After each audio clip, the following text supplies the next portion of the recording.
You heard me, but you never listened. My voice, a river you allowed to slide past your attention, every word a coin that clinked and vanished in a careless tide. You caught the shape of laughter, caught the sigh, the rise and fall of sentences like breath. But underneath the syllables, a sky was begging to be noticed, dark with depth. I told you how the morning felt like glass, so easily shattered, so sharp to hold. You nodded.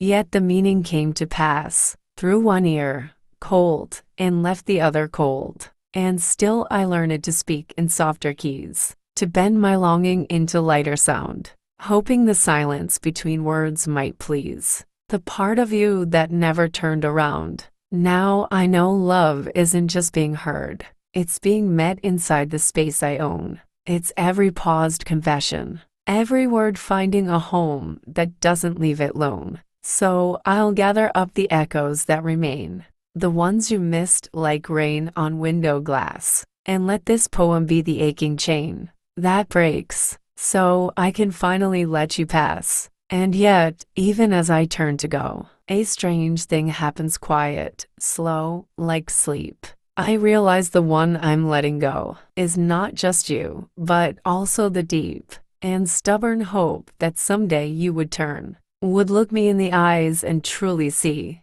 the ache behind the ashes, how they burn.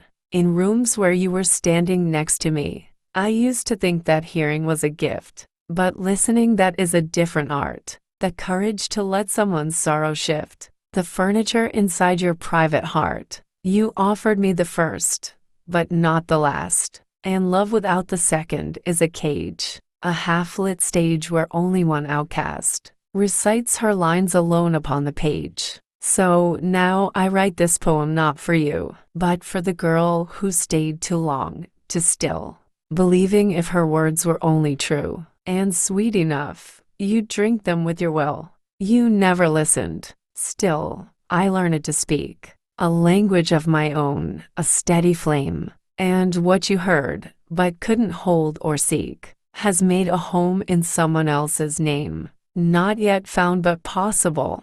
A man who hears the pause before my sentences, who knows the way my silences begin, not as a wall, but as an invitation. He'll listen with his eyes, with his closed mouth, with every scar he lets me touch and tell. And all the words you let blow south will settle where they're meant to, where they dwell. So go ahead, remember or forget, the river of my voice has changed its bed. You heard me, but you never listened, yet that listening exists now in my stead. And so my voice, once tethered to your ear, has learned to wander, wild and unashamed. I speak now to the wind, and it will hear, not as you did, pretending, half-claimed. The wind doesn't nod, doesn't glance at its watch, doesn't slice my softest truths with a sigh. It carries each syllable, stitch by stitch, and scatters them like seed across the sky. Some days I miss the weight of trying, the way I'd sculpt my pain into a gift, believing if the shape was worth the crying. Your silence finally